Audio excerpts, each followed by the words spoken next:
Pozdrav drugari! U današnjem videu obradit ću jako zanimljivu temu. Pokazat ćemo kako mi vadimo luk, kako čuvamo luk, koje je najbolje vrijeme za vađenje luka i pokazat ćemo kako je naš luk izgledao dok je rastao. Također primijete da ovo onaj luk koji ima mnogo problema sa lukovom muhom. Također u nekim prošlim videima snimili smo vam kako smo se mi na prirodan način izborili sa ovim lukovom muhom i vrijeme je da sada povadimo ovaj luk i uživamo u plodovima našeg rada.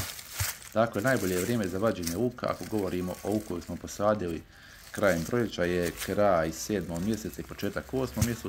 U tom je vremenskom periodu luk se lagano počinje, ovaj nadzorni dio, odnosno cima luka se počinje sušiti i to je jasno znak da je vrijeme za vađenje luka.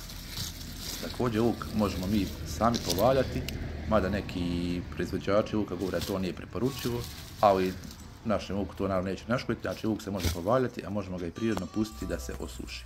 Dakle, ovo je neki luk koji je prirodno pušten da se osuši, to je da se ovaj nadzemni dio slegne i to je jasan znak da je vrijeme za vađenje luka. Dakle, ovako izgleda neki luk koji se izvadi, mi uvijek luk izvadimo i jedan dan ga ostavimo na ovome mjestu gdje smo izvadili, tako da ga malo sunce obiđe doslovno i da malo dodatno još sazrije. Znači, nakon što ga ostavimo otprilike jedan dan, luk dalje kupimo u neke poste i vozimo ga na mjesto u neku hladovinu gdje će još par dana luk stajati. Dakle, mi smo iskoristili ovu civaru ili kariolu, kako je neko zove, i s ovom ćemo civarom prebaciti luk u hladovinu gdje će luk još par dana stajati. Dakle, vađenje luka je jako jednostavno. Kada se luk nije dovoljno sušio, odnosno kada ovaj nadzorni dio još ostao, luk jednostavno možemo vaditi tako što jednostavno za ovaj nadzorni dio povučemo i bez nikakvih oštećenja možemo izvaditi luk. Veći problem je kada se ovaj nadzorni dio previše osuši, tada moramo koristiti neku manju motricu ili neki alat pomoću koje ćemo izvaditi naš luk. Ali uvijek je bolje ostaviti malo, odnosno počivati luk kada je ovaj nadzorni dio još malo zelen, tako da ga lagano bez ikakvih oštećenja možemo povući.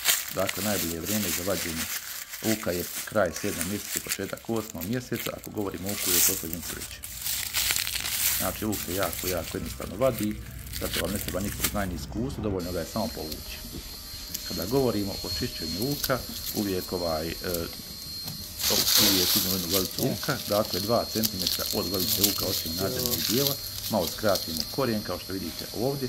Ako ima koji je još svoj za očistiti luka, očistimo i na ovome mjestu da ostavimo još nekih par dana da se dodatno posuši. Kada govorimo o skladištenju luka, mi luk slažemo ove gajbe dvoredne ili tržne i nakon toga luk ostavljamo u neku prostoriju u kojoj nije vruće, ali prostorija nema neku veliku vlažnost. Najveći problem je za luk ako ga stavimo u prostoriju, odnosno u podrum gdje je velika vlažnost, to dovodi do brze truljenja luka i velikih problema sa dugotrajnošću našeg luka. To je bilo to za ovaj video i vidimo se u sljedećem videu.